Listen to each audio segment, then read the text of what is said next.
అధ్యాయము 20వ వచనము.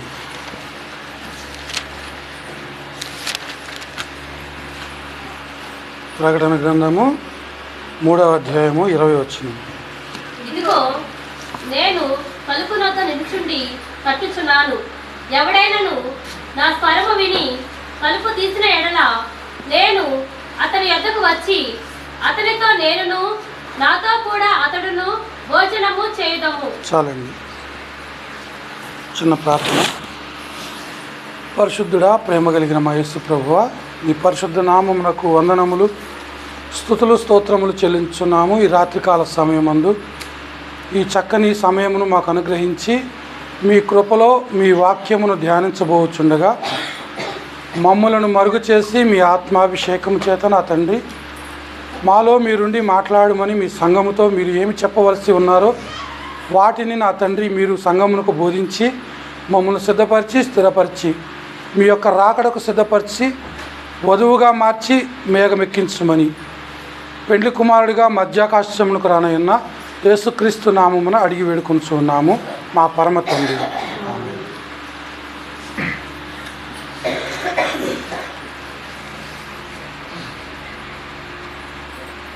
చేరి వచ్చిన మీ అందరికీ క్రీస్తు ప్రభు యొక్క కృపా సమాధానములు కలుగునుగాక. ఆమేన్. ఈరోజు వాక్యములోకి వెళ్ళక పూర్వము చిన్న ప్రశ్న మిమ్మల్ని అడుగుతాను. పోయినసారి నేను ఇక్కడ వాక్యం చెప్పినప్పుడు ఏం చెప్పాను ఎవరికైనా గుర్తుందా అమ్మా? సమరయ స్త్రీ ఒక్కతేనా? స్త్రీ ఒక్కదాని గురించి చెప్పానా? కాదు కదా, సమరయుల గురించి చెప్పాను కదా.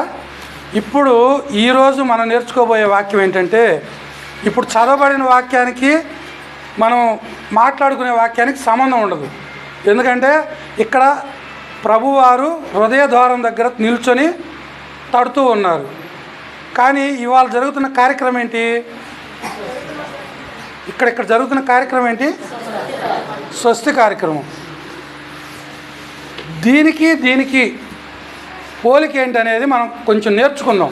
ఎందుకంటే మనం భూలోకంలో ఉన్నప్పుడు ఎంత గొప్ప స్థితిలో మనం ఉన్నా, ప్రభువు మనతో కనబడి మాట్లాడే అనుభవంలో మనం ఉన్నా, భూమి మీద ఉన్నప్పుడు ప్రతిదీ నేర్చుకోవాల్సిన స్థితిలోనే మనం ఉన్నాం. అవునా కదండి? రాకడ వచ్చి ప్రభు వద్దకు మనం వెళ్ళేంత వరకు కూడా ఏదో ఒకటి నేర్చుకుంటూనే ఉండాలి. ఏదో ఒకటి అంటే మరి వేరే ఉద్దేశాల్లో కాదండి, ప్రభు యొక్క విషయాల గురించి. చివరి వినపడుతుందండి మీకు? చివరి వరకు మంచిది. సరే, ఈ స్వస్థత కార్యక్రమం గురించి ప్రభు ఏం మాట్లాడుతున్నారో మనం కొద్దిగా ధ్యానించుకుందాం. సరే చూడండి ఒకసారి.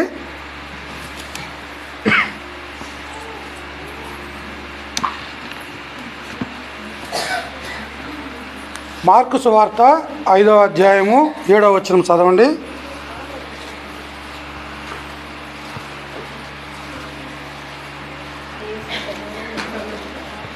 మార్కు సువార్త 5వ అధ్యాయము 7వ వచనము.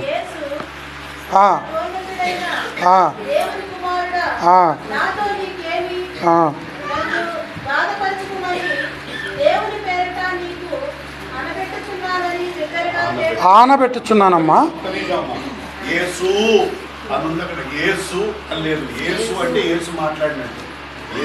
ఇక్కడ మాట్లాడుతున్న వ్యక్తి శానదయములు పట్టిన వ్యక్తి.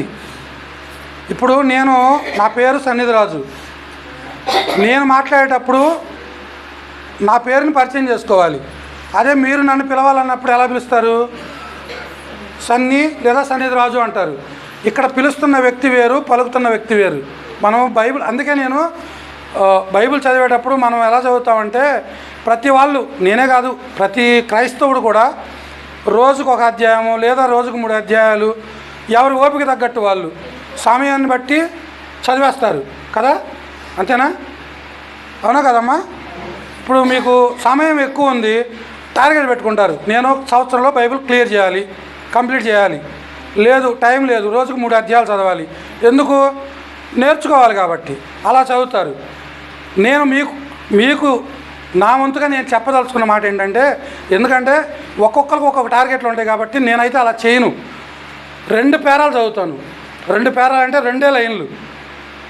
ఇప్పుడు 7వ వచనం ఒక పేరా అనుకోండి, 8వ వచనం ఒక పేరా, దాన్ని 2 పేరాలు అంటారు. ఆ 2 పేరాల్లో ఎవరి గురించి రాశారు, ఎందుకు రాశారు అనేదే పరిశీలిస్తాను. నేను ఇంతవరకు బైబిల్ కంప్లీట్ చేయలేదండి, ఒక్కసారే చేశాను. ఎందుకు చేయలేకపోతున్నానంటే ఇదే కారణం. ఎక్కువ చదివేయం. ఈ బైబిల్ చదివేటప్పుడు మనము ఒక్క మాట తొట్టుబాటు మాట్లాడినా కూడా అర్థము, దానిలో ఉన్న భావం మారిపోతుంది. ఇక్కడ ఈ శానదేయంలో పట్టిన ఈ మనిషి మాట్లాడుతున్న మాట, యేసు సర్వోన్నతుడైన దేవుని కుమారుడా, నాతో నీకేమి అని క్వశ్చన్ చేస్తున్నాడు. ఎవరిని? యేసు ప్రభుని క్వశ్చన్ చేస్తున్నాడు.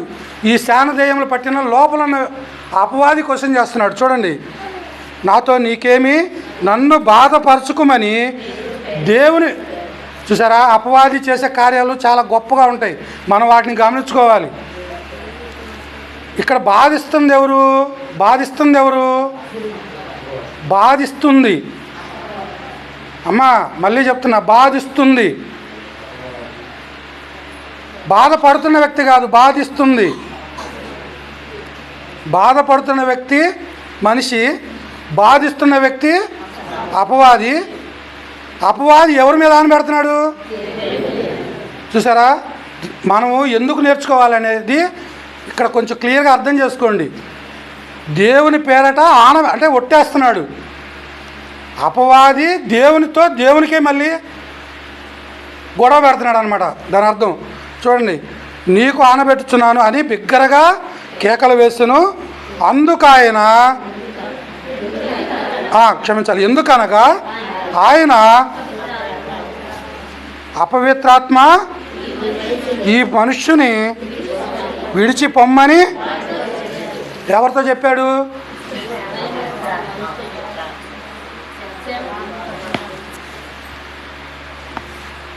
వానితో చెప్పాడు. మీరు బాగా ఇక్కడ నోటీస్ చేయాల్సిన విషయం ఏంటంటే, ఈ 2 వచనాల్లోనే చాలా మర్మాలు ఉంటాయి. మనమే క్యాజువల్గా అంటే సాధారణంగా చదువుకుంటూ వెళ్ళిపోవటం.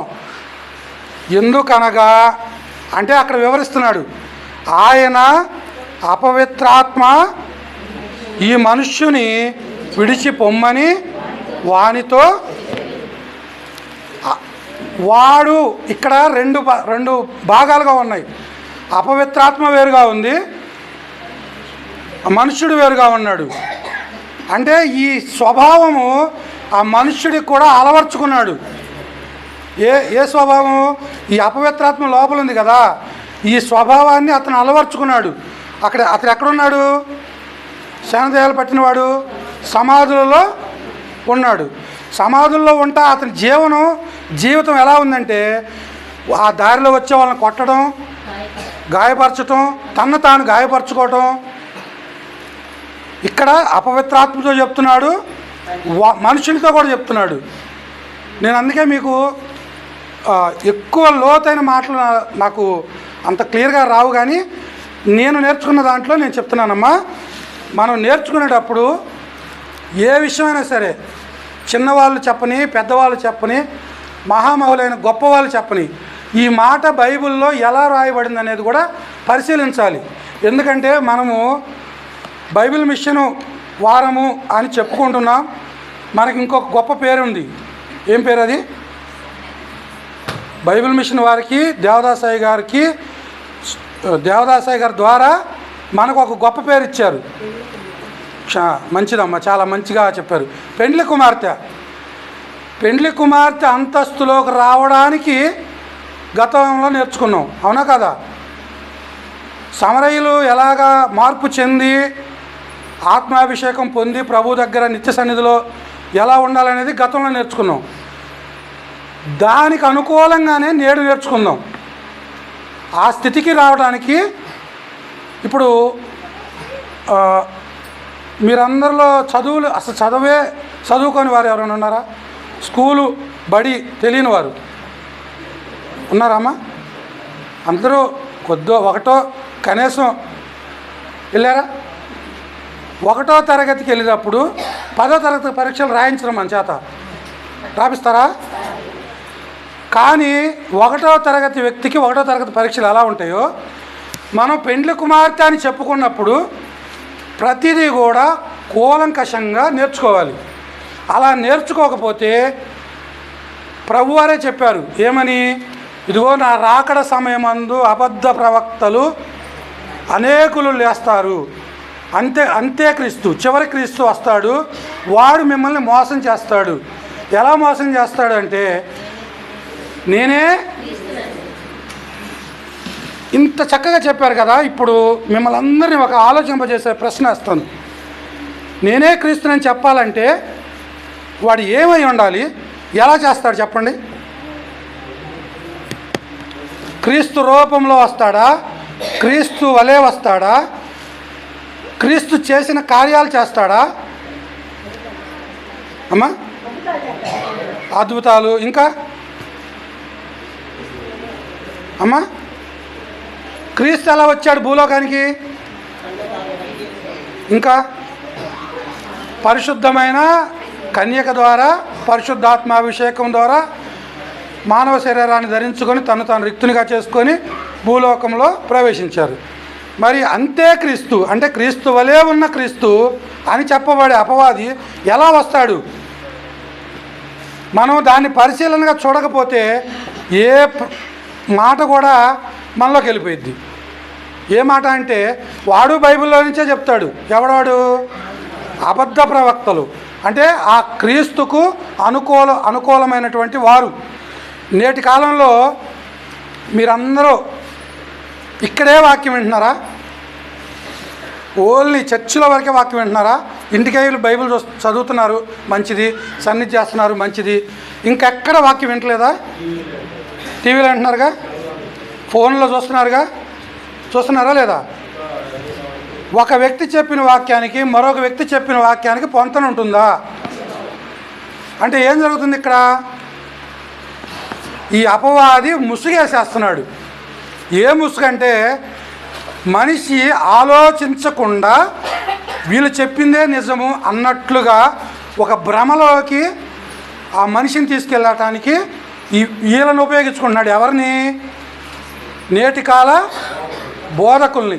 ఈ బోధకులు ఎలా ఉన్నారంటే, వారికి అనుకూలంగా ఏ విషయమైనా సరే, ఇప్పుడు ఈ శానదయములు పట్టిన వ్యక్తి గురించే చెప్పాలంటే నేను కూడా వేరే మార్గంలో కూడా తీసుకెళ్ళగలను. మిమ్మల్ని వేరే మార్గంలో తీసుకెళ్ళి అబ్బాయి ఏం చెప్పారా అనే స్థితికి కూడా తీసుకురాగలను. ఆ టాలెంటు ఎవరిస్తారు? వాడిస్తాడు. వాడు నన్ను వాడుకొని అలా చేస్తాడు. కానీ మనము బైబిల్ మిషను ప్రత్యేకమైందా కాదా? బైబిల్ మిషన్కు ఉన్న ఆధిక్యత ప్రత్యేకమైందా కాదా? అవునా కదా? బోలో యేసు మహారాజ్కి. మీరందరూ కరెక్ట్గానే ఉన్నారు, మంచిది. ప్రత్యేకమైంది కాబట్టి మనము కూడా ప్రతి దాన్ని కూడా పరిశీలనగా చూడాలి.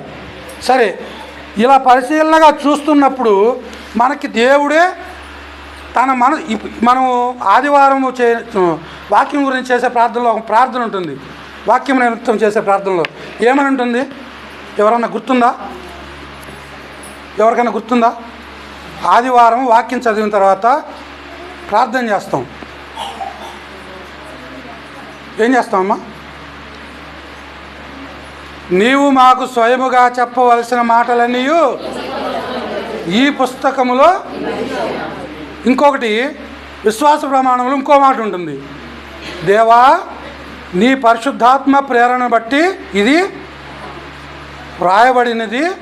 దాన్ని అర్థం చేసుకోవాలంటే కూడా నీ పరిశుద్ధాత్మ అవసరము. అవునా కదా? ఈ రెండూ లేకుండా మనకి బైబిల్ అర్థం కాదు. మనకి బైబిలే అర్థం కాకపోతే బైబిల్ మిషన్ ఎలా అర్థం అవుతుంది? కొంచెం మీ మెదడుకు మేత వేస్తున్నాను, ఆలోచించండి. పెద్దలు చెప్పే వాక్యం మనం వింటాం, అంటే అయ్యగారు కానీ రాజయ్య గారు కానీ వింటాం. వాళ్ళు వాక్యాన్ని వివరంగా చెప్పుకుంటూ వెళ్ళిపోతారు కూలంకషంగా. మనం దాన్ని ధ్యానించాలి. ఆ ధ్యానం చేయనప్పుడు ఆ వాక్యము ఆ గడప దాటదు. ఆ గడప దాటినప్పుడు అది ఇక్కడికి వస్తుంది, ఇక్కడి నుంచి ఇక్కడికి వస్తుంది. ఇక్కడ శుద్ధి అయితేనే బైబిల్ మిషన్ అనుభవంలోకి వస్తాం. ఎందుకంటే మత్తయి సువార్తలో మాట ఉంటుంది కదా, హృదయ శుద్ధి గల వారు మరి బైబిల్ మిషన్కి అనుభవం ఉంది కదా, ఉందా లేదా? నిన్న ఆదివారం రోజు అయ్యగారు చెప్పిన వాక్యం ఎవరికన్నా గుర్తుందా? నిన్న ఆదివారం 4 రోజుల క్రింద అమ్మా. సరే మంచిది, మనం నేర్చుకునే స్థితిలో ఉన్నాం అమ్మా. పితామహుల గురించి శబాస్, గుర్తుంది, సంతోషం. సరే మానవులం కదా, ఒడిదుడుకులు ఉంటాయి, బలహీనతలు ఉంటాయి, కొంచెం ఆలోచనలు వేరుగా ఉంటాయి. కాబట్టి సరే దాని అంతటినీ కాదు, కానీ మనం నేర్చుకునే స్థితిలోనే ఉన్నాం కాబట్టి ప్రతిదీ కూడా నేర్చుకోవడానికే ప్రయత్నం చేద్దాం. నేనేదో బోధిస్తున్నాను కదా అని గొప్ప విషయాన్ని, గొప్ప వివరణ కాదు, మీరు వింటున్నారు కదా అని మీరు తక్కువ కాదు. దేవుడు మీకు ఎలాంటి వెలిగింపునిస్తాడో ఈ వాక్యంలో మీ అంతరంగానికి, మీ ఆత్మకు దేవుడు ఇస్తాడు. నాకు ఇచ్చేది నాకు ఇస్తాడు. అందరికీ ఏం కావాలి? ప్రభు యొక్క అంతరంగంలో నుండి వచ్చిన బైబిల్ మిషన్ అనుభవాలు, తర్వాత సింహాసనం. అవునా కదా? అందుకే నేను మొట్టమొదటి ఏం చదివించాను మీ చేత? హృదయ ద్వారం దగ్గర ఆయన తలుపు వద్ద నిల్చొని తట్టుచున్నాడని రాయబడింది. అసలు ఈ తలుపు ఏంటి, ఆ తలుపుకు సంబంధించిన మర్మం ఏంటని దాదాసాయి గారు కూలంకషంగా రాసేశారు. ఆ హృదయం ఏంటి, క్షమించాలి, ఆ తలుపు ఏంటి? హృదయం అనేడు తలుపు వద్ద యేసునాథుండు నిలచి సదయుడగుచు తట్టుచుండు సకల విధములను, క్షమించాలి, సకల జనులను అన్నారా, విధములు అన్నారా అమ్మా? విధములు అంటే పర్యాయములు, అనేక మార్లు, అనేక విధములు. అంటే దాన్ని ఎలా చెప్పాలంటే, ఇప్పుడు మీ పేరేంటమ్మా? దయమ్మ గారు ఇంట్లో ఉన్నారని తలుపు కొట్టాను. ఆమె ఇంట్లో ఉండి సమాధానం ఇవ్వలేదు. మళ్ళీ కొంతసేపు ఆగాను, మళ్ళీ తలుపు కొట్టాను, మళ్ళీ తలుపు తీయలేదు, మళ్ళీ సమాధానం ఇవ్వలేదు, మళ్ళీ కొట్టాను, మళ్ళీ సమాధానం ఇవ్వలేదు. ఈసారి ఏం చేస్తాను, ఓ పిల్లని పంపిస్తాను, అరే దయ్యం ఉందని చూసిరా పొమ్మ అని. ఆమె ఏం చేసిద్ది, నాయనమ్మని తలుపు కొట్టిద్ది. అయినా సమాధానం రాలేదు. ఎందుకు రాలేదు? ఈమెకి తలుపు తీసే ఉద్దేశం లేదు. ఆ మనిషికి సమాధానం చెప్పాల్సిన ఆలోచన కానీ అవసరం కానీ ఈమెకు లేదు. ఆమె వెళ్ళింది. తర్వాత ఇంకొకరిని పంపించాను, అరే కొంచెం కొంచెం పిలవండి అయ్యా బయటికి అని. దీన్ని విధాలు అంటారు. ఈ విధాలు అనే సందర్భాన్ని మనం తీసుకుంటే మనకు శ్రమలు వస్తాయా? ఎలా వస్తాయి అమ్మా? శ్రమలు ఎలా వస్తాయి? కనపడతాయి కంటికి? కనపడవు. పోతూ నడుచుకుంటూ పోతూ పట్టా తగిలి కింద పడవచ్చు, అదొక శ్రమ. పక్కవారు గిల్లితే శరీరానికి గాయం అవ్వచ్చు, అదొక శ్రమ. ఇంటికి వెళ్ళేలోపు చీమ కొట్టవచ్చు, పాము గరవచ్చు, అదొక శ్రమ. అనారోగ్యం పాలవచ్చు, అదొక శ్రమ. అవునా కదా? ఈ శ్రమలేగా కాదా? శ్రమలే కదా? శ్రమలు ఈ విధంగా వస్తున్నప్పుడు వాటిని తప్పించడానికే ప్రభు మనతో మాట్లాడుతూ ఉంటారు. శ్రమలు అనేక విధాలుగా వస్తాయి. అదేవిధంగా ప్రభువు కూడా అనేక విధాలుగా మనల్ని తనలోనికి, తన దగ్గరికి చేర్చుకోవడానికి అనేక విధాల తలుపు కొడుతూ ఉంటారు.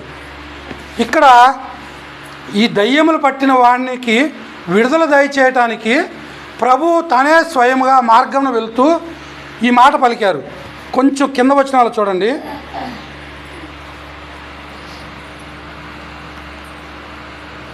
9వ వచనం చూడండి. మరియు ఆయన నీ పేరేమని వాడిని అడగగా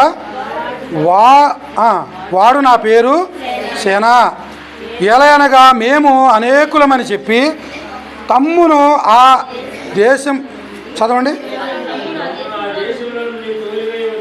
ఆయనను మిగులు బతిమాలు కొనెను. అక్కడ కొండ దగ్గర పందులు పెద్ద మంద మేచుండెను గనుక ఆ పందులలో ప్రవేశించినట్లు మమ్మును వాటి యొద్దకు పంపుమని ఆ దయ్యములు ఇందాకేమో నిందేసిని, ఇప్పుడేమో బతిలాడుతున్నాయి. ఇందాకెందుకు అలా మాట్లాడి ఇప్పుడు ఇలా ఎందుకు మాట్లాడుతున్నాయి ఏమ్మా? ఇందాకేమో నువ్వు సర్వోన్నతుడి కుమారుడవు, నాతో నీకేమని క్వశ్చన్ చేసి మళ్ళీ దేవునినే వ్యతిరేకిస్తూ దేవుని మీద ఆనబెట్టిని, అంటే నా జోలికి రావద్దని భయపెట్టిని. ఇప్పుడు మీకు చిన్న ఉదాహరణ చెప్తాను. ఒక చిన్నపిల్లవాడు తప్పు చేశాడు. ఆ తప్పు చేసినప్పుడు ఆ చిన్నపిల్లవాడిని తండ్రి గద్దించేటప్పుడు ఏమని బెదిరిస్తాడు?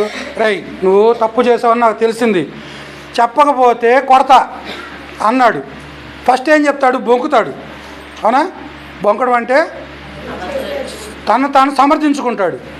తర్వాత ఒప్పుకుంటాడు. తర్వాత అసలు దాన్ని నాకు సంబంధం లేదన్నట్టు మాట్లాడతాడు. తర్వాత ఒప్పుకుంటాడు. ఇక్కడ ఈ దయ్యాలు కూడా ప్రభువుని అలాగే చేస్తున్నాయి. చూడండి, కింద వచ్చిన కొద్ది కిందకు వచ్చి చదవండి.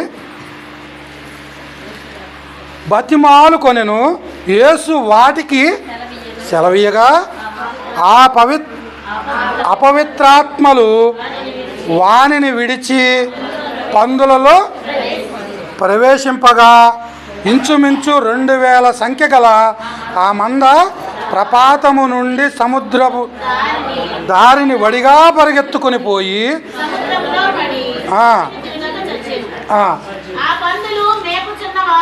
చాలమ్మా చాలు, ఒక్క నిమిషం ఉండండి. మళ్ళీ కొంచెం కిందకి వెళ్ళి చదువుదాము. అంటే వివరణ కోసం ఆపుతున్నాను. అవి ఎన్ని? సుమారుగా 2000 ఒక్క మనిషిని బట్టిని. మనకు ఒక్క దెయ్యం పడితే మనం చేసే అల్లరి ఉంటుంది, అసలు ఇల్లు మీకు పందిరేస్తాం. అలాంటిది 2000 పైచులకు దెయ్యాలు పట్టిన ఈ వ్యక్తి ఎంత అల్లరి చేయాలి, ఎంత గొడవ చేయాలి? మీరు మీకు చిన్న పని పెడుతున్నా, మీ జ్ఞానానికి పెడుతున్నా ఈ పని. ఎందుకంటే మీరందరూ ఇక్కడ కూర్చున్నారా? కూర్చున్న వాళ్ళందరూ ఒకసారి చేతులు దించేయండి. మంచిది. ఒక్కసారి చేతులు ఎత్తండి. ఇప్పుడు నేను చేతులు ఎత్తమనంగానే మీరు ఎత్తారు, దించమనంగానే మీరు ఆలోచించారా లేదా ఏం చెప్తాడో అని కదా? ఆలోచించారు కదా? దీనికి పదును పెట్టడం అంటారు. ఇక్కడ మన మనస్సు ఇక్కడ ఉంటే దేవుని వాక్యం మనలోకి వస్తుంది. మన మనసు ఇక్కడ లేదనుకోండి, సపోజ్ ఈరోజు గురువారం మనకి దొరుకుతుందా? తెచ్చుకున్న వాళ్ళు ఎవరన్నా ఉంటే ఏమనుకోవద్దు. ఇక్కడ ఆకలి అవుతుంది, ఇదేం చెప్పిద్ది? ఇక్కడ ఆకలి అవుతుంటే ఇదేం చెప్పిద్ది?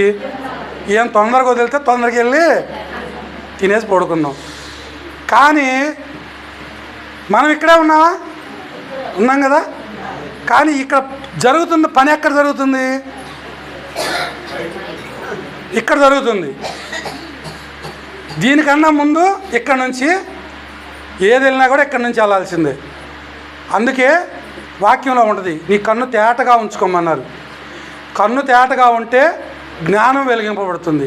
జ్ఞానం వెలిగింపబడ్డప్పుడు హృదయం శుద్ధి అవుతుంది. హృదయం శుద్ధి అయినప్పుడు మన శరీరము, మన ప్రాణము, మన ఆత్మ దేవునికి దగ్గర అవుతుంది. వీటన్నిటికీ మార్గము ఇది. అవునా కదా? సరే, ఇంకొంచెం కిందకు వచ్చి చదవండి. ఆ పందులు మేపుచున్న వారు పోయి పట్టణంలోనూ ఆ సంగతి తెలియజేసి జనులు జరిగినది విని చూడవెళ్ళి యేసు వద్దకు వచ్చి ఆగండి, నేను చదువుతానండి. జనులు జరిగినది చూడవెళ్ళి, ఇదేంటి? జనులు జరిగినది చూడవెళ్ళి యేసు వద్దకు వచ్చి సేన అను దెయ్యములు పట్టినవాడు బట్టలు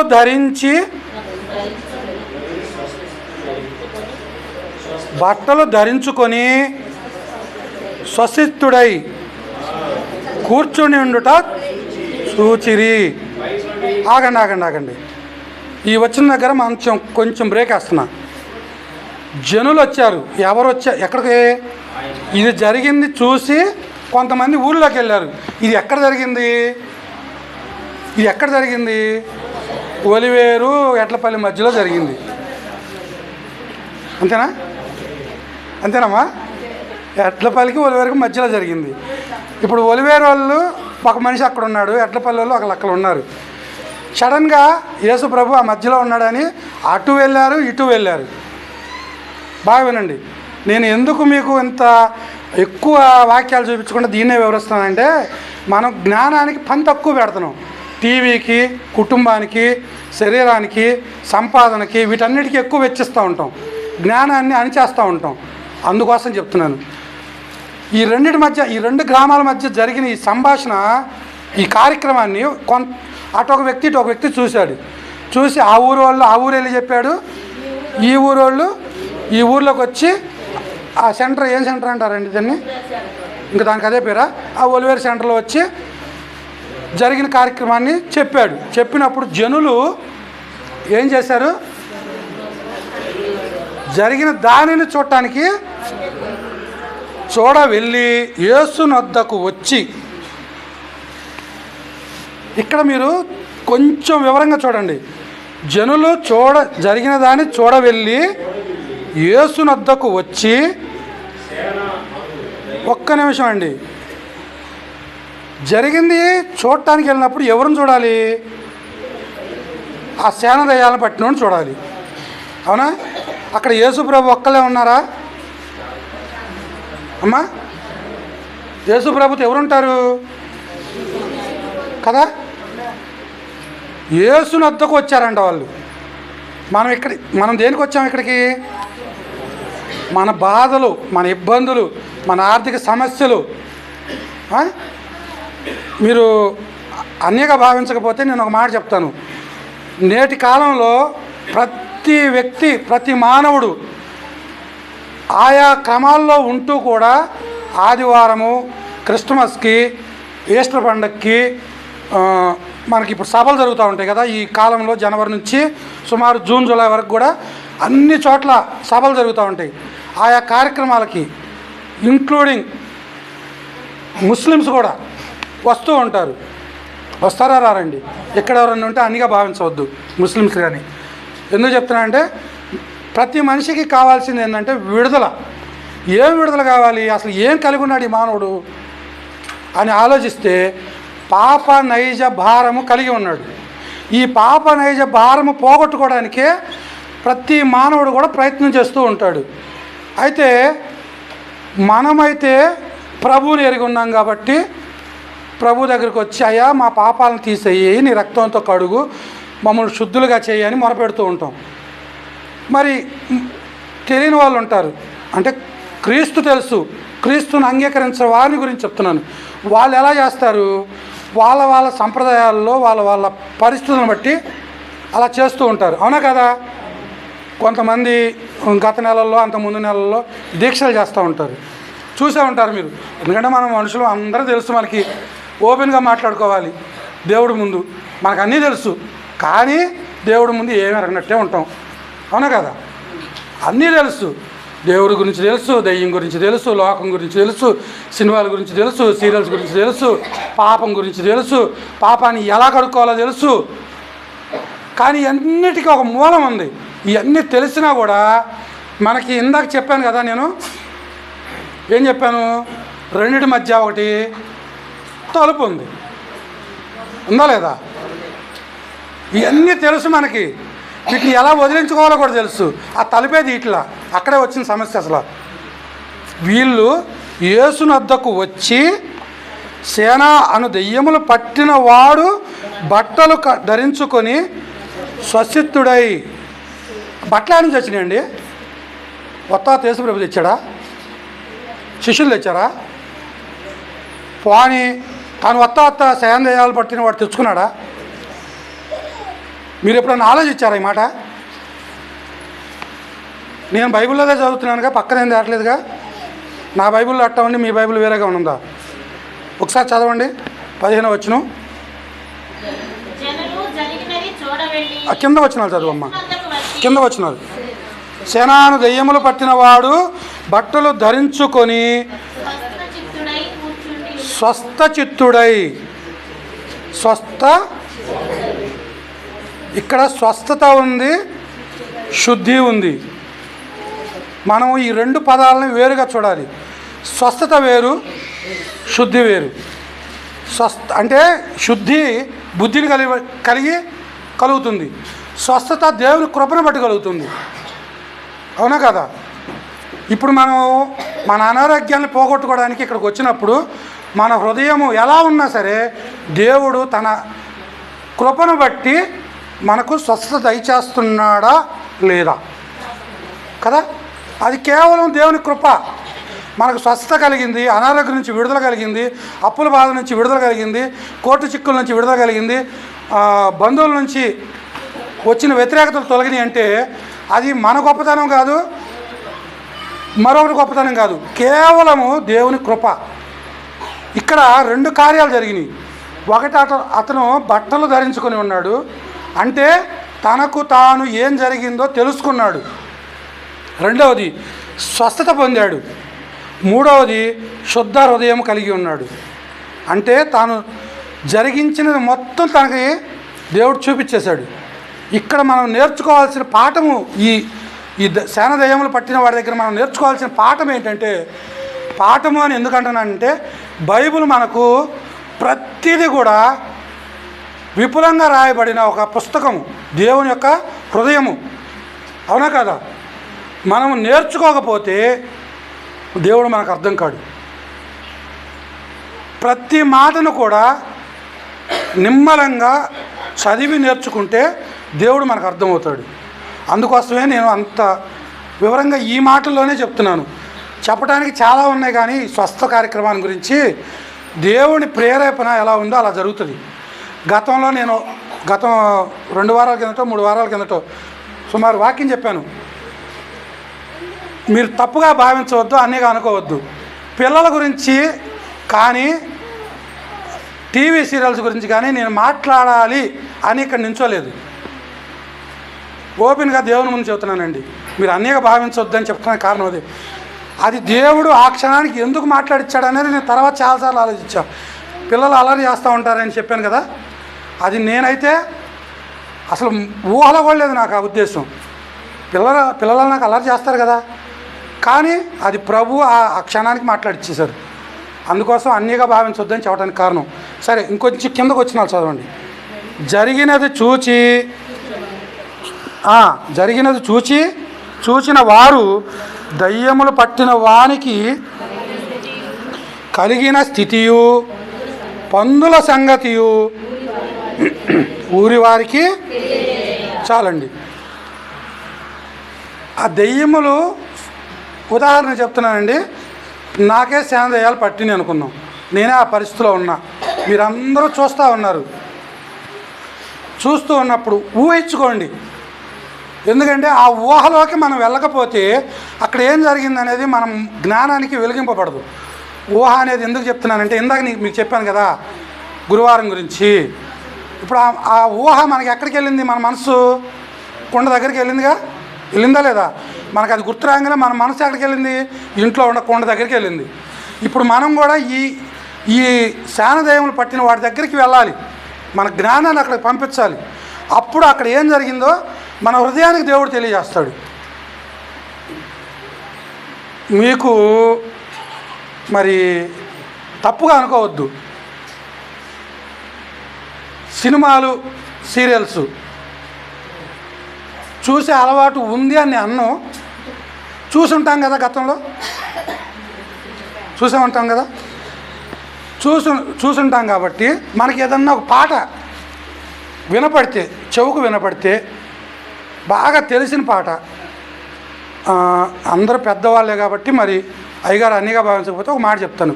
ప్రేమాభిషేకం సినిమా తెలుసు కాబట్టి చెప్తున్నానండి, తప్పుగా అనుకోవద్దు. అంటే ఊహ ఎలా ఉండాలి అనేది దానికోసం చెప్తున్నాను. ఆ పాటలో ఆ సినిమాలో ఒక పాట ఏదో ఆ ట్రాక్టర్ వెళ్తున్నప్పుడు వినపడింది. వెంటనే మన జ్ఞానం ఎక్కడికి వెళ్ళిపోయింది?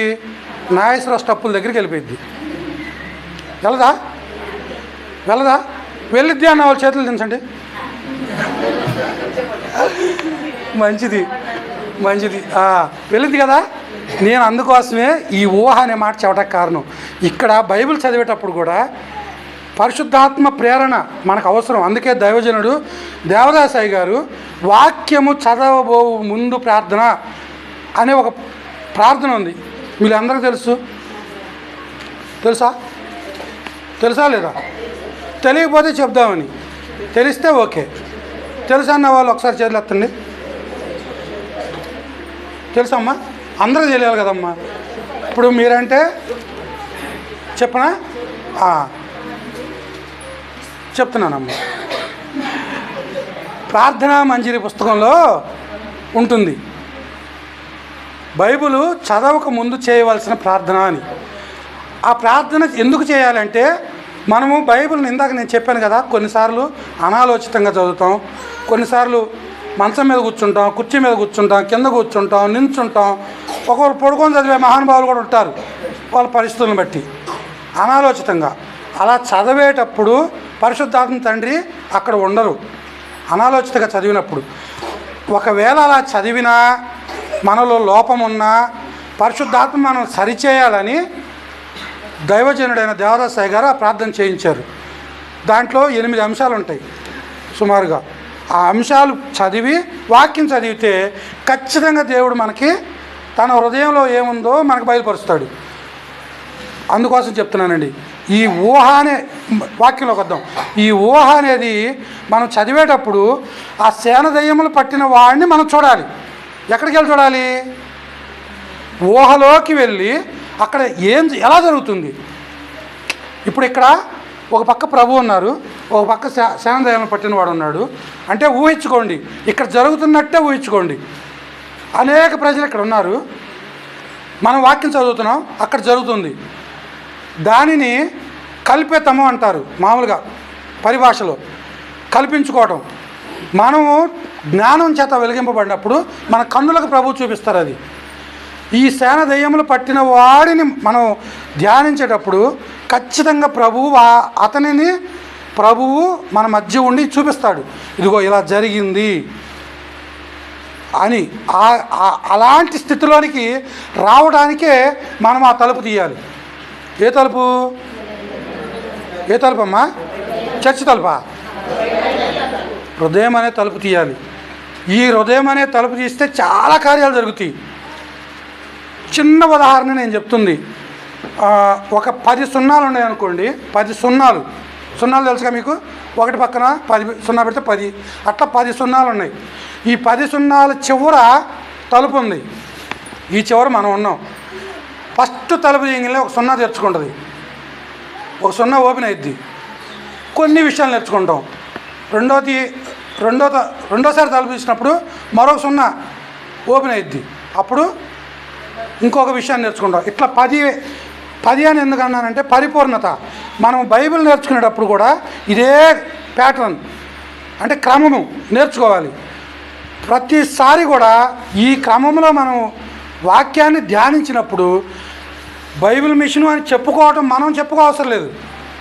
పెండ్లి కుమార్తె అని మనం చెప్పుకోవసరం లేదు. ఎవరు చెప్తారు? ప్రజలే.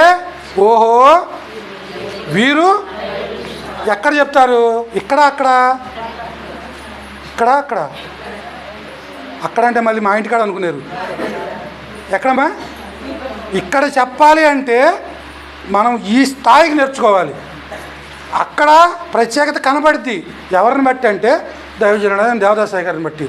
ఎందుకు ప్రత్యేకత అంటే ఎవరికి ఇవ్వని ఎన్నో మర్మాలు, ఎన్నో అనుభవాలు. మన కీర్తనల పుస్తకంలో పాటలే చూడండి, ఎక్కడన్నా ఉంటాయి ఇలాంటి పాటలు. ఫస్ట్ పాట చిన్నది, ఫస్ట్ పాట ఒక చరణం పాడండి. శుభాకర శుద్ధాకర విశుద్ధ వందనం. చాలండి. శుభాకర శుద్ధాకర విశుద్ధ. ఇది ఏ భాష? సంస్కృత భాష. దీని అర్థాలు దాని కింద ఉంటాయి. ఈ పాటని ఎవరైనా రాశారా? సుమారుగా తెలుగు క్రైస్తవ కీర్తనల పుస్తకం, ఆంధ్ర క్రైస్తవ కీర్తన బుక్కంలో 800 పాటల పైచులుకున్నాయి. ఇవి కాక సియోను గీతాలని, మరి బెరాకా వాళ్ళకి వేరే ఉన్నాయి. ఇప్పుడు గొప్ప గొప్ప మేధావులందరూ బయలుదేరారు. సినిమా పాటలు కైగట్టేసి దేవుడి పాటలకు ఆపాదించేస్తున్నారు. మీరు యూట్యూబ్లో చూస్తే తెలిసిపోద్ది అమ్మా. మరి ఇంత గొప్ప రచనలు దైవజనుడు దేవదాసాయి గారి ద్వారా బైబిల్ మిషన్కి ఇచ్చిన అనుభవం. ఆ అనుభవంలో రాయబడిన మాటలు ఇందాక మనం మిత్రుడా రారమ్ము అని పాట పాడుకున్నాం కదా, ఆ చివరి చివరి చివరి వచనం పాడండి. దివ్య దేవుడు నిన్ను దీవించునుగాక, భూమి చేసిన వాడు. ఈ మాటని ఏ మనిషి అయినా వద్దు మాకు అంటాడా? ఏ మనిషి అంటే దాంట్లో కులము, మతము, వర్గము, వర్ణము ఏమైనా కానీ, సపోజు క్రైస్తవులు అయితే ఒప్పుకుంటారు, వేరే వాళ్ళు మాకెందుకు ఈ పాట అంటానికి ఉందా? ఈ చరణంలో ఉందా? ఎందుకు? అందులో యేసు ప్రభు అనే మాటే లేదు. దివ్య దేవుడు నిన్ను భూమి చేసిన వాడు. భూమి చేసిన వాడు ఎవరు? మనకైతే యేసు ప్రభు, హైందవ సహోదరులకైతే బ్రహ్మ. అవునా? సృష్టికర్త వాళ్ళకి ఎవరు? బ్రహ్మ. మరి మహమ్మదీయులకైతే అంటే ముస్లిమ్స్కి అయితే అల్లా, జైన్లకైతే వేరే, మరి చైనా వాళ్ళు ఉంటారు. మిమ్మల్ని ఎందుకు ఇంత లోతుగా తీసుకెళ్తున్నానంటే మనం ఈ పరిజ్ఞానంలో ముడిపడి ఉండకూడదు. మనల్ని అపవాది వాడి అనుచరులు మనల్ని బుట్టలో వేసుకోవడానికి అవకాశం ఇవ్వకూడదు. అందుకోసం మిమ్మల్ని బయటికి తీసుకెళ్లాల్సి వస్తుంది. చైనా, రష్యా ఉంది, అక్కడ క్రైస్తవం ఉంది, వేరే కమ్యూనిజం ఉంది. మరి వాళ్ళు అంగీకరించడానికి అవకాశం ఉందా? ఈ పాటకి ఉందా లేదా? ఉందా లేదా? ఈ పాట ఏ మతస్థుడైనా, ఏ కులస్థుడైనా, ఏ రంగు వాడైనా, ఏ రంగు అంటే నల్లటోళ్ళు, ఎర్రటోళ్ళు ఉన్నారు కదా, మనం అంటే రెండు రకాలే ఉంటే, అటు ఎర్రగా ఉంటాం, లేదా నల్లగా ఉంటాం, లేదా సామసాయిలో ఉంటాం. నీగ్రో వాళ్ళు మీకు తెలుసమ్మా? నీగ్రో వాళ్ళు తెలుసు కదా. మరి వాళ్ళకి క్రీస్తు ప్రభు తెలుసు, బైబిల్ మిషన్ తెలియదు. ఈ పాట తీసుకెళ్ళి వాడి దగ్గర పాడితే వాళ్ళు ఏమంటారండి? ఒప్పుకుంటారా? వాళ్ళ భాషలో అండి, మన భాషలో కాదు, వాళ్ళ భాషలో ఈ పాట పాడితే ఒప్పుకుంటారా, ఒప్పుకోరా? ఎంత బాగా రాశారు. అసలు ఏ దేవుడు లేడు దీంట్లో, సృష్టికర్త దేవుడు. పాడండి ఒకసారి. దివ్య దేవుడు నిన్ను దీవించునుగాక, భూమి చేసిన వాడు. క్రీస్తు అనగా అర్థం ఏమిటి? అభిషిక్తుడు. అభిషిక్తుడు ఎవరు? యేసు ప్రభు కాదు, అక్కడ దేవుని చేత ఏర్పరచబడ్డవాడు. యేసు ప్రభు అనేది శరీరధారి, అంటే భూలోకానికి నామధారిగా వచ్చినప్పుడు ఆయనకి యేసు అని పేరు పెట్టబడింది. క్రీస్తు అనగా అభిషిక్తుడు. ఈ క్రీస్తు ఎప్పుడు అభిషేకింపబడ్డాడు? అబ్రహాము కాలంలో రొట్టె ద్రాక్షారసం ఇచ్చినప్పుడు ఎలా వచ్చాడు? అయ్యా, అబ్రహాము గారికి రొట్టె ద్రాక్షారసం ఇచ్చాడని ఉంది కదా. షాలేము రాజు యాజకుడు. యాజకుడు ఎవరు? అభిషేకింపబడ్డవాడు. అంటే ఈయన సృష్టికి పూర్వమే ఉన్నవాడు, అభిషేకింపబడ్డవాడు. మనం ఇలా అర్థం చేసుకోవాలి. అప్పుడే మనకి పాటలో ఉన్న మాధుర్యము, ప్రభు యొక్క అంతరంగం అర్థమవుతుంది. సరే, వాక్యంలోకి వద్దాం. కొంచెం కిందకు వచ్చేయండి. ఆ కింద వచనాలు చూడండి. 19వ వచనం చదవండి. ఆయన వానికి సెలవీయగా, నీవు నీ ఇంటి వాని యొద్దకు వెళ్ళి ప్రభువు నీయందు కనికరపడి నీకు చేసిన కార్యములన్నిటినీ వారికి. ఇక్కడ చాలండి. క్రీస్తు ప్రభువు ఆ సేన దెయ్యములు పట్టిన వానికి సెలవీయక అంటే వెళ్ళిపోమని చెప్పలేదు. సెలవు పుచ్చుకోవడం అంటే అయ్యా చిత్తగించు, మేము బయలుదేరుతామని. అవునా కదా? ఈ మాటకు ముందు ఆ సేన దెయ్యములు పట్టినవాడు ప్రభువుని ఒక మాట అడుగుతున్నాడు, నన్ను నీ యొద్దనే ఉండనిమ్ము అని. ఈ సంభాషణ జరుగుతున్నప్పుడు ప్రభువు వాడిని వెళ్ళు అని అనకుండా కూర్చున్నప్పుడు ప్రభు చెప్తున్నమాట, నీవు నీ ఇంటి వారి యొద్దకు వెళ్ళి ప్రభువు నీ యందు కనికరపడి నీకు చేసిన ఈ కార్యములన్నిటినీ వారికి, ఇంటి వారికి. సరే, ఇది ఒక సబ్జెక్టు. ఇక్కడ ఇతని సాక్ష్యం కూడా ఉంది, ఇతను పోయి కుటుంబానికి తెలియచేయమని. మరొక వ్యక్తి ఉన్నాడు, మరి సమయం అయిపోతుంది కానీ తొందరగా ముగిస్తాను. కోనేరు దగ్గర 38 సంవత్సరాలుగా పడి ఉన్న ఒక వ్యక్తి ఉన్నాడు. పక్షవాయువు చేత చదవండి ఒకసారి అది యోహాను సువార్త.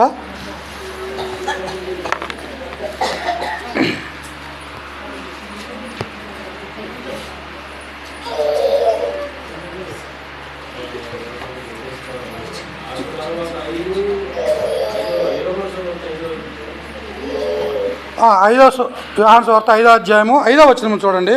అక్కడ 38 ఏండ్ల నుండి వ్యాధి గల ఒక మనుష్యుడుండెను.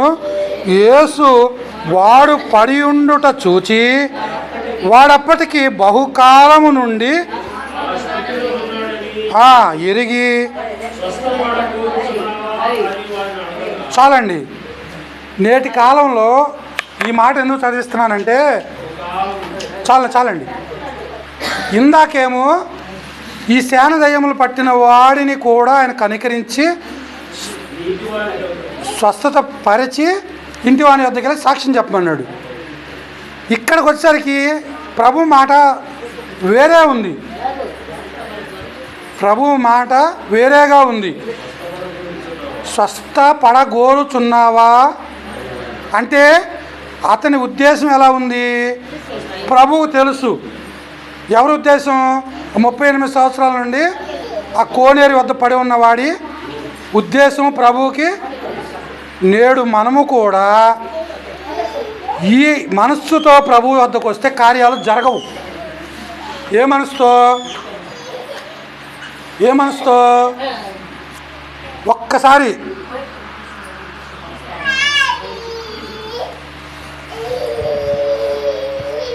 ఐదవ వచనం చూడండి. అక్కడ 38 ఏండ్ల నుండి వ్యాధి గల ఒక మనుష్యుడు ఉండెను. చాలండి. 38 సంవత్సరాల నుంచి అతను చర్చి దగ్గర ఉన్నాడు. మీరు బాగా పరిశీలించండి.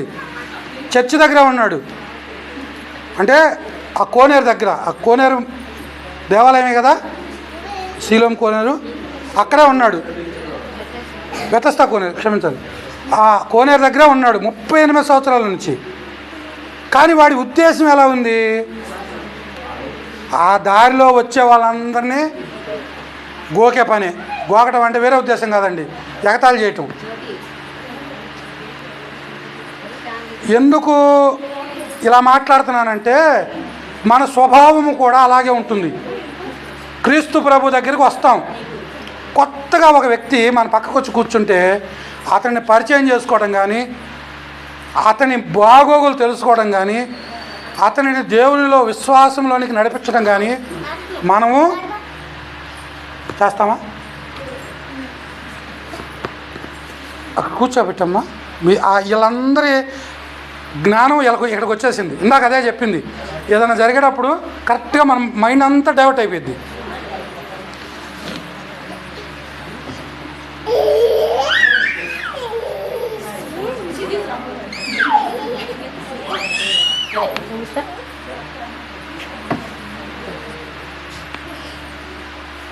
సరే, మంచిది. వాక్యంలోకి వెళ్దాం. ఇతని మనసు ఎలా ఉంది? స్వస్థపడాలనే ఆలోచనలో లేదు. ఎవరి మనసు? ఈ కోనేరు దగ్గర ఉన్న 38 సంవత్సరాల నుంచి ఉన్న వ్యక్తి మనసు. అందుకే ప్రభు గుచ్చి అడుగుతున్నాడు. ఏమని? నీవు స్వస్థపడగోరుచున్నావా? అక్కడేమో అతను అడగలేదు. ఎవరు? శానదయ్యములు పట్టినవాడు అడగలేదు. ఎవరు అడిగారు అక్కడ? అమ్మా, అక్కడ అడిగారు. ఎవరు అడిగారు? దయ్యాలు పట్టినవాడు అడగలా, దయ్యాలు అడిగినాయి. మీరు ఇక్కడ బాగా గమనించండి.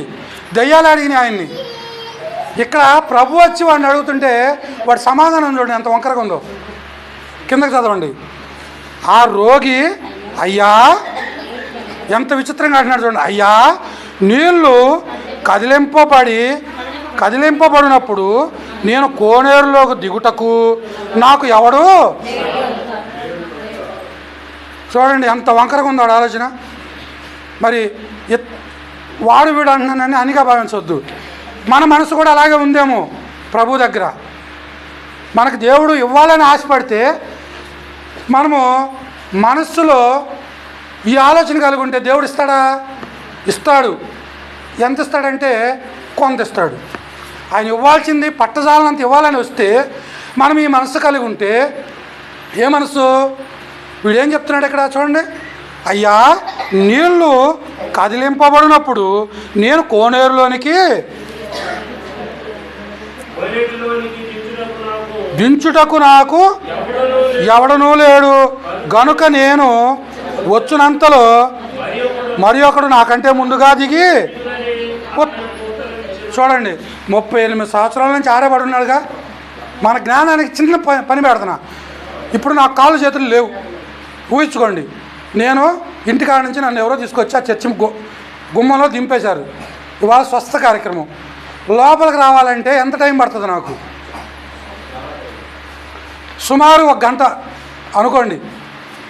దోగాడుకుంటూ రావాలి కాబట్టి గంట తర్వాత నేను వస్తానా లేనా? మరి వీడు 35 సంవత్సరాల నుంచి ఏం చేస్తున్నాడు అక్కడ?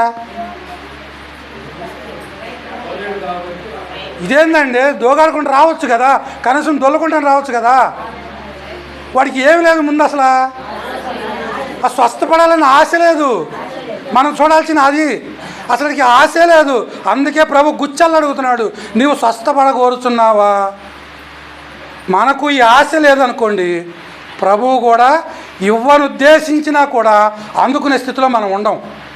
అవునా కదా? ప్రభు ఉద్దేశం ఏంటి? ఇవ్వాలి. నీవు అడుగుట నాకు ముచ్చట, నీకు ఇచ్చుట. అరే భలే చెప్తున్నారే, ఇదేంది మరి ఈయనకి ఎట్లా ఎందుకు అర్థం కాలేదు? నువ్వు అడుగుట నాకు ముచ్చట అంటున్నాడు. మరి ఇప్పుడు ఒక తండ్రి కుమారుడికి ఇచ్చటం ముచ్చటే కదా. పిల్లోడికి ఏదైనా కొనియాలంటే తండ్రికి ఎంతో సంతోషం. అలాగే ప్రభువుకి కూడా మనం బిడ్డలం కదా, మనకి ఇవ్వాలనే ఉద్దేశం ఆయనకు ఉంది. ఇవ్వటానికి ఆయనకి ఇష్టం ఉన్నా తీసుకునే మనస్సు నీకు నాకు లేకపోతే నువ్వు ఎంతకాలము భక్తి చేసినా వ్యర్థమే. అందుకే ఈ 38 సంవత్సరాల ఇతని గురించి ఉద్దేశించటం. ఇతను ఏం చేశాడు? తలుపుని ప్రభు వచ్చి తలుపు తట్టాడు, తలుపు తీశాడు. గుమ్మంలో తలుపు తీస్తేనే ఆయన లోపలికి వస్తా అన్నాడా? తలుపు తీసిన తర్వాత ఆహ్వానాన్ని బట్టి వస్తా అన్నాడా? ఇక్కడ రెండు అర్థాలు ఉన్నాయి. ఒకసారి చదవండి. తలుపు తీసి ప్రకటన 3:20 స్వరము విని తలుపు తీసిన ఎడల నేను అతని యొద్దకు వచ్చి అతనితో నాతో కూడా చాలండి. ఇతను ఏం చేస్తున్నాడు? తలుపు తీశాడు కానీ లోపలికి ఆహ్వానించట్లా, అడ్డు పెడుతున్నాడు. నేడు మనము కూడా ఈ యొక్క ఆలోచనతో వస్తే మార్చుకోవాలి. ఏ ఆలోచనతో? నాకు ఇన్ని సంవత్సరాల నుంచి వస్తున్నా, నాకు దేవుడు కనపట్లా, నాతో మాట్లాడట్లా అనే ఆలోచన. దేవుడు కనపడే సంగతి దేవుడు ఎరక. ముందు ఆయన స్వరం వింటే చాలనుకుంటే ఇంకా సంతోషం. ముందు స్వరము, తర్వాత దర్శనము. అవునా కదా? రాయబడింది అదేనా? నా స్వరము విని ఎవడైనాను స్వరము వినాలి. ఈ స్వరము ఏ విధంగా ఉంది అంటే వాక్య స్వరం ఉంది, వాక్కు స్వరం ఉంది, దర్శన స్వరం ఉంది. బైబిల్లో మాట్లాడండి, నేను సొంతగా చెప్పే కాదు. అబ్రహాముతో ఎలా మాట్లాడారు? అబ్రహాముతో మాట్లాడినప్పుడు అబ్రహాముతోనండి దర్శనమిచ్చి కొన్నిసార్లు మాట్లాడారు, వాక్కు ద్వారా మాట్లాడారు, కనబడి మాట్లాడారు. మోషేతోనైతే ముఖాముఖిగా మాట్లాడారు. మోషేతో ముఖాముఖిగా మాట్లాడారంటే అది మోషే గొప్పతనమా? కాదు కదా. ఫస్ట్ మీరు ఒకటి గుర్తించండి, మోషేని సీనాయి పర్వతం మీద పిలిచినప్పుడు ఆయన ఏం విన్నాడు? స్వరం విన్నాడు. స్వరము విన్న మోషే కొండ ఎక్కాడు. కొండ దగ్గరికి వెళ్ళినప్పుడు ప్రభు ఆయనతో ఏం చెప్పాడు? ఇది పరిశుద్ధ స్థలము, నీ చెప్పులు విడిచిరామన్నాడు. విన్న వెంటనే ఆయన దర్శనం ఇచ్చాడా? మీరు గమనించారా ఎప్పుడన్నా? విన్న వెంటనే దర్శనం ఇచ్చాడా? లేదు. 40 రోజులు ఉపవాసం తర్వాత దర్శనం ఇచ్చాడు. మీరు అందుకే కూలంకషంగా నేర్చుకోవాలి మనం. కానీ ప్రభు మోషేను ప్రజలకు తెలియచేసేటప్పుడు ఆయన ఎలా ప్రకటించాడు? నేను మోషేతో ముఖాముఖిగా మాట్లాడుతున్నానని ఎవరు చెప్పారు? మోషే చెప్పాడా? ప్రభు చెప్పారా?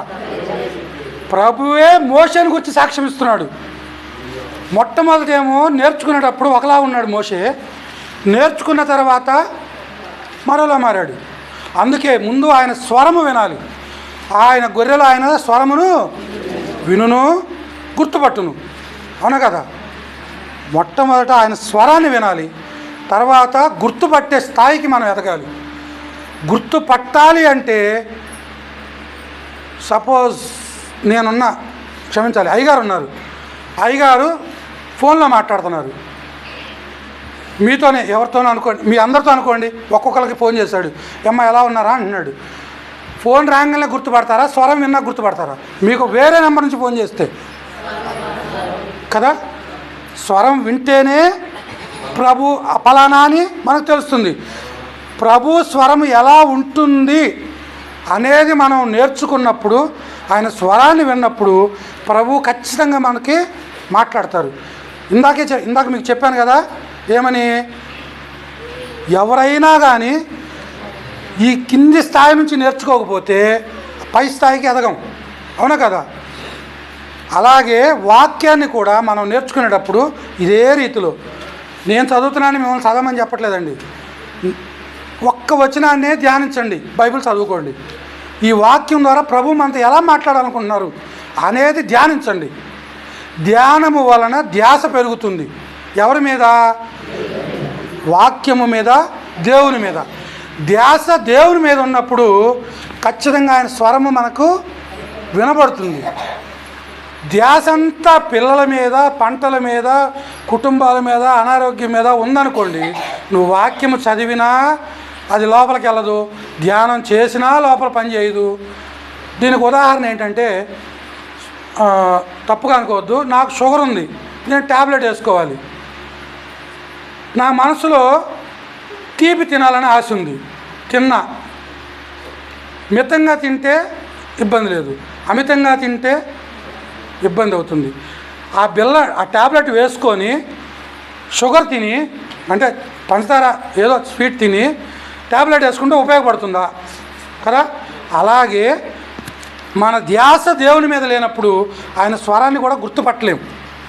అందుకోసమే మనకి దైవజనుడు చాలా విపులంగా, క్షుణ్ణంగా అర్థం అవడానికి చాలా సులువైన శ్రేణిలో దేవదాసాగర్ బుక్స్లో, పాటల్లో వాక్యాన్ని చాలా కూలంకషంగా, అంటే మన పరిభాషలో చెప్పాలంటే విప్పి మన ముందు పెట్టేశారు.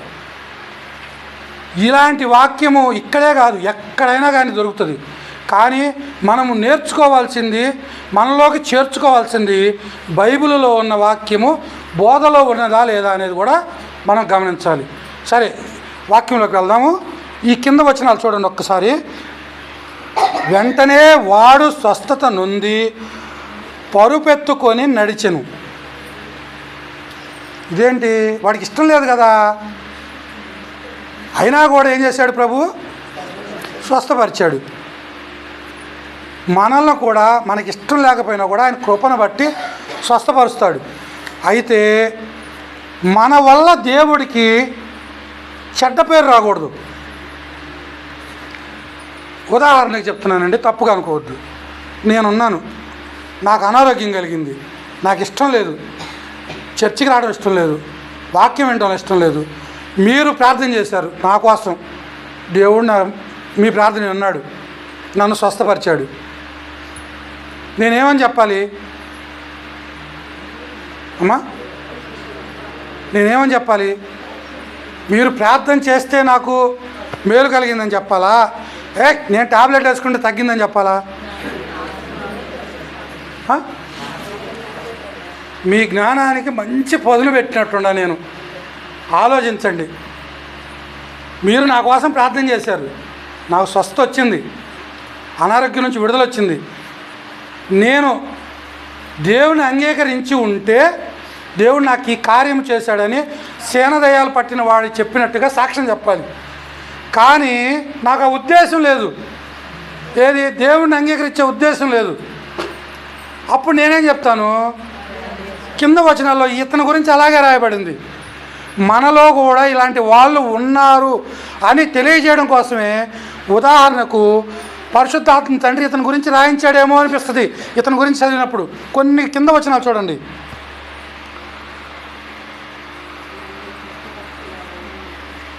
13వ వచనం చూడండి. ఆయన ఎవడో స్వస్థత నొందిన వానికి తెలియలేదు, ఆ చోటును గుంపు కూడి ఉండెను గనుక యేసు ఎవరో ఆయన తెలియలా. మొట్టమొదటి సబ్జెక్ట్ ఏంటంటే అసలు ఆ యేసు ప్రభువు గురించి ఆయనకి తెలియదు. గుంపెందుకు కూడారనేది వేరే ఆలోచన. ఆ స్వస్థత కలిగించినప్పుడు ఆయన పట్టుకోవడానికి ఆ సమాజ మందిర వారు వచ్చారు యేసు ప్రభు దగ్గరికి. ఆయన వాళ్ళ నుంచి తప్పించుకున్నాడు. అటు తర్వాత యేసు దేవాలయములో వారిని చూచి వానిని, ఇదిగో నీవు స్వస్థత నొందితివి, మరి ఎక్కువ కీడు నీకు కలుగకుండునట్లు. చాలండి. ఇందాకేమో శానదయములు పట్టిన దగ్గర ఒక మాట చెప్పారు, ఇక్కడేమో మరొక మాట చెప్తున్నారు. పోలిక చూసుకోండి. ఈ గ్రంథానికి ఒక పేరుంది, ఏంటది? ఇంకా మీ జ్ఞానానికి పదును పెట్టాలండి నేను, అందుకే దేవుడు నాకు ఈ ఆలోచన ఇచ్చాడేమో. దీనికి ఏం పేరుంది? జీవగ్రంథం, పరిశుద్ధ గ్రంథం, ఇంకా ఇంకా పెద్దలు దయముగా చెబుతారు ఈ గ్రంథానికి పేరు.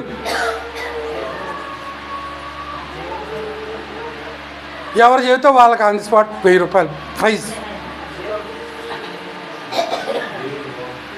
ఇది 2 అంచులు గల, సరే మంచిది. ఇక్కడ ప్రభువు ప్రత్యక్షత పరుచుకోవడానికి వాణి సాక్షిగా నియమించాడు. ఇక్కడ ప్రభువు తప్పించుకోవడానికి వానికి స్వస్థత ఇచ్చి పక్కకి వెళ్ళిపోయాడు. నేటి దినాలలో ప్రభువు సంఘములలో కూడా ఇలాంటి కార్యాలే చేస్తూ ఉంటారు. చేస్తున్నారా లేదా? నువ్వు అడిగినా అడగకపోయినా ఆయన చేస్తాడు, ఆయన కృపను బట్టి. మనము సాక్షిగా ఉంటే ప్రభువు మనల్ని ఒక ఆయుధముగా వాడుకుంటాడు. ప్రభువుకు మనము వ్యతిరేకంగా ఉంటే మన వల్ల ఆయనకు చిక్కులు వస్తాయి. అదే ఇక్కడ రాయబడింది, ఇదిగో నీవు స్వస్థత పొందితివి, మరీ ఎక్కువ కీడు నీకు కలుగకుండునట్లు ఇంకను. అంటే ఇక్కడ పాపాన్ని ఎందుకు ప్రస్తావించాడు ప్రభువు? అతను ఏం చేసుంటాడు? స్వస్థత పొందిన తర్వాత తిరిగి తన పాత జీవితంలోకి వెళ్ళుంటాడా? మనం ఊహించుకోవాలి కదా. ఎందుకంటే యోహాన్ గారు రాశారు కదా, ఇందులో అనేక మాటలు రాయబడలేదని. రాశారా లేదా? ఎందుకంటే రాస్తే భూలోకం అంతా కూడా చాలదని రాశారు. అందుకోసమే దేవుడు హెచ్చరిస్తూ ఉన్నాడు ఈ మాటలో. అక్కడేమో ప్రకటించమని, సాక్షిగా ఉండమని సేనదయాలను పట్టిన వాడికి చెప్పాడు. ఇక్కడేమో ఇతనిని హెచ్చరిస్తున్నాడు. నేడు మనల్ని కూడా ఈ 2 విధాలా ఆయన తలుపు తడుతూ ఉన్నాడు. మన హృదయ ద్వారం దగ్గర నువ్వు సాక్షిగా ఉంటావా, సమస్యగా ఉంటావా? మీరే నిర్ణయించుకోండి. నా మట్టుకు నేను నా శరీరానికి, నా జీవితానికి, నా ఆత్మకు నాకు నేనే ఉత్తరవాదిని ప్రభు దగ్గర. అవునా కదా? నాకు ఏదైనా శిక్ష వస్తే నాకే వచ్చిద్దా, మీది నాకు వచ్చిద్దా అమ్మా? నేను కష్టపడి 100 రూపాయలు సంపాదించాను, ఆ 100 రూపాయలు నాదైద్దా, మీ జేబులో నుంచి నాకు ఇస్తే నాదైద్దా? సంపాదించిందే నా స్వాస్థ్యం. ఇక్కడ మనం ఏ స్వాస్థ్యాన్ని సంపాదించుకుంటున్నాం అనేది ప్రాముఖ్యత.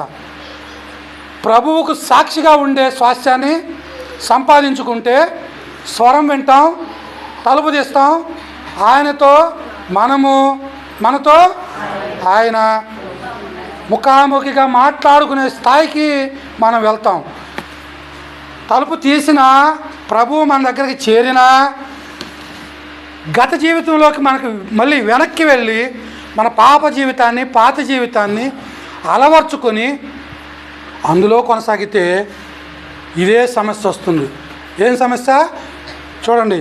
నీవు ఇంకను పాపము చేయకుమని చెప్పగా వాడు వెళ్ళి తన్ను స్వస్థపరిచిన వాడు యేసు అని. చూడండి, మీకు ఎందుకు ఈ రెండు మాటలు చెప్తున్నానంటే, ఒక అతని ద్వారా ప్రభువుకు మహిమ వచ్చిందా లేదా? ఒకడి ద్వారా ప్రభువుకు సమస్య వచ్చింది. వాడు వెళ్ళి ఏం చేశాడు? సాక్ష్యమే చెప్పాడు. ఏమని చెప్పాడు తెలుసా? పలానా వ్యక్తి అని చెప్పాడు. నువ్వు వద్దురా నాయనా పని చేయొద్దు అన్నాడు. వీడిలో అదే పని చేశాడు. మనము అంతే. వాక్యము పరిపూర్ణంగా నేర్చుకొని పరిపూర్ణంగా మన జీవితంలో లేకపోతే, పరిపూర్ణంగా వాక్యంలో నడవకపోతే ఇదే స్థాయికి మనము ప్రభువును. అందుకే దైవజనుడు అన్నారు కదా, ఎంతసేపు అతనిని ఏడ్పింతురు కదా. ఎందుకు ఏడిపిస్తున్నాం మనం ఆయన్ని? గమనించారా ఈ మాట? ఇదే కారణం. మనం మనకు అక్కర్లేకపోయినా ఆయన కృపను బట్టి మనకి ఇస్తున్నా కూడా మనం అంగీకరించి ఆయన్ని తీసుకెళ్ళి ఏమని చేస్తున్నాం? అన్యుల మధ్య కానీ, స్వకీయుల మధ్య, అంటే సొంత ప్రజలు, స్వకీయులు అంటే మన సొంత ప్రజలు, కుటుంబీకుల మధ్య. ఇప్పుడు ఉదాహరణకు మిమ్మల్ని అంటే మీరు మళ్ళీ అనిగా భావిస్తారు. నేనున్నాను, నా గురించే చెప్తున్నాను. దేవుడు నాకు ఎన్నో ఆధిక్యతలు ఇచ్చాడు అనుకోండి, ఇస్తూనే ఉన్నాడు అనుకోండి. దానిని దేవుడు నాకు ఇచ్చాడు అనకుండా, నా కష్టార్జితం, నేను కష్టపడి సంపాదించా ఈ కోట్ల ఆస్తి, ఇదిగో ఈ ప్రజలందరూ నా కింద బానిసలు అని నేను గర్వపడ్డప్పుడు ఇదే స్థాయికి వస్తాం. మనం దేవుణ్ణి హేళన చేసిన వారిగానే ఉంటాం, ఆయన్ని అవమానపరిచిన వారిగానే ఉంటాం, ఆయన్ని అప్పగించిన వారిగానే ఉంటాం. అవునా కదా? అందుకోసమే ఈ రెండు ఉదాహరణలు మీకు తెలియజేయటం కారణం. మొట్టమొదటి వ్యక్తిని సాక్షిగా నిలబెట్టుకున్నాడు, రెండవ వ్యక్తిని హెచ్చరికగా ఉంచాడు. ఈ హెచ్చరికను మనం ఎలా తీసుకోవాలి అంటే మన జీవితానికి అన్వయించుకోవాలి. ఎందుకు అన్వయించుకోవడం అంటే, మీ అందరికీ నేను మాట్లాడే భాష అర్థమవుతుంది కదా? బోలో యేసు మహారాజ్కి. నిద్రలో లేరు, సంతోషం. అర్థం అవుతుంది కాబట్టి అన్వయించుకోవటం అంటే, ఇదిగో దేవుడు నాకు ఈ కార్యం చేశాడు, నేను దీనిని బట్టి దేవుడిని మహిమపరచాలి. మహిమపరచడం అంటే ఏంటి? చాలా రకాలుగా మహిమపరచవచ్చు. దేవుని స్తుతించుట మహిమపరచుట, దేవుడికి కానుకలు ఇచ్చుట మహిమపరచుట, దేవునికి సాక్షిగా ఉండుట మహిమపరచుట, దేవునిని ప్రకటించుట దేవుని మహిమపరచుట, దేవునిని ఇతరులకు తెలియచెప్పుట. ఇంకా గొప్పగా మహిమపరచాలంటే మార్త వలే కాక మరియ వలే పాద సన్నిధిలో కూర్చోవటం. ఇంతకన్నా గొప్ప కార్యక్రమం ఎక్కడ ఉండదు. అందుకే ప్రభువే సాక్ష్యం చెప్పాడు, మార్తా నీవు అనేకమైన పనులు పెట్టుకొని తొందరపడుచున్నావు, మరియా ఉత్తమమైనది, ఇక దానికి తిరుగులేదు, పాద సన్నిధికి మించింది ఏదీ లేదు, అది ఆమె వద్ద నుండి. ఇప్పుడు మనం తీర్మానం చేసుకోవాల్సిన పరిస్థితి వచ్చింది. ఏంటయ్యా నువ్వు చెప్తేనే తీర్మానం చేసుకోవాలా, మాకు ఎప్పటి నుంచో ఉంది తీర్మానం అనుకుంటే ఇబ్బందే లేదు, మంచిది, దేవుడికి మహిమ కలుగును గాక. కానీ ఒకవేళ మనలో ఆ చెడుగున్న ఎడల మనం తీర్మానం తీసుకుందాం. ఏమని? ప్రభువా, ఈ రెండో వ్యక్తిలో ఉన్న స్వభావము నాలో ఉంటే తీసివేయా అని ఆయన పాదాలు పట్టుకుందాం. ఒకవేళ మనకు ఆ స్థితి లేకపోతే సంతోషం, ఒకవేళ ఉంటే, ఎందుకంటే బయటికి కనపడేది శరీరం, అవునా కదా? లోపల ఒకటి ఉంటుంది, అది కనపడదు. అది ఎవరికి కనపడుతుంది? దేవుడికి కనపడుతుంది. అందుకోసమని చెప్పడం కారణం. మనుషులం ఉంటాయండి, మీరు వచ్చి చెప్పండి మేమంతే అనంటే అది అనవసరమైన విషయం. కానీ మనం ఏమవ్వాలని ఇక్కడికి వచ్చాము? పెండ్లి కుమార్తెగా సింహాసనమును అధిష్ఠించాలని ఆశ కలిగి మనం ఇక్కడికి వచ్చాం. ఆశ తీర్చుకోవడానికి ప్రయత్నమే కదా ఇది, అవునా కదా? ఆ ప్రయత్నానికి తొలి అడుగేంటి? మన పశ్చాత్తాపం, అవునా కదా? పశ్చాత్తాపంలో మన హృదయం కరగాల, మన హృదయం దేవునికి అంగీకారంగా ఉండాలా. అంగీకరింపబడిన మన హృదయంలోకి దేవుడు తన వాక్కు చేత తన మాటలను మనలో భద్రపరచాలా. ఆ వాక్యాన్ని నూరంతలుగా ఫలింపు చేయాలా. ఆయన వలె మనల్ని మార్చుకోవాలి, ఆయనతో మనల్ని చేర్చుకోవాలి. నిత్యత్వంలో మనం ఆయనతో ఉండాలి. అదే కదా మన ఆశ అంతా. నీ ఆశ అయినా నా ఆశ అయినా వేరే ఏ మనిషి అయినా కానీ, వేరే మనిషి అంటే క్రైస్తవులే కాదు కదా, భూలోకంలో అనేక కులాలు ఉన్నాయి, అనేక మతాలు ఉన్నాయి, ఆ మతాల్లో అనేక ధర్మాలు ఉన్నాయి. స్వర్గం నరకం అనేది ఉంది కదా. ప్రతి మనిషి ఏం కోరుకుంటాడు? ప్రతి మనిషి ఏం కోరుకుంటాడు? స్వర్గాన్ని కోరుకుంటాడు. మనం ఏం కోరుకుంటాం? పరలోకాన్ని కోరుకుంటాం.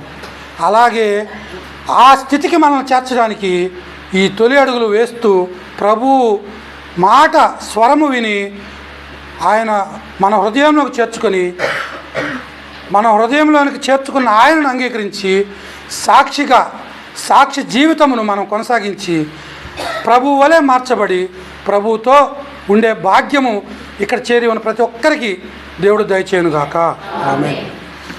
మహాగణుడా, పరిశుద్ధుడా, ప్రేమ కలిగిన మా యేసు ప్రభువా, చదవబడిన వాక్యమును నా తండ్రి, ధ్యానించిన వాక్యమును మా హృదయంలో ముద్రించి అపవాదికి చోటియక మా హృదయంలో ముద్రించుకొని పరిపూర్ణముగా ధ్యానించి నీ వాక్యములో ఉన్న మాటలను నా తండ్రి తలపోసుకొనుచు సంపూర్ణులుగా మార్చబడి మీ యొక్క సన్నిధానమునందు నిత్యత్వంలో చేర్చబడినట్లు మీ కృపలో మమ్మల్ని భద్రపరిచి రాకడకు సిద్ధపరిచి రాకడ మేఘమెక్కించి వధువుగా మమ్మల్ని చేర్చి నీ సన్నిధానమందు సాక్షులుగా నిలుపమని త్వరగా పెండ్లి కుమారుడిగా మధ్యాకాశంలోకి రానయ్యున్న యేసుక్రీస్తు వారి పుణ్యనామమును అడిగి వేడుకొని ప్రార్థిస్తున్నాము మా పరమ తండ్రి.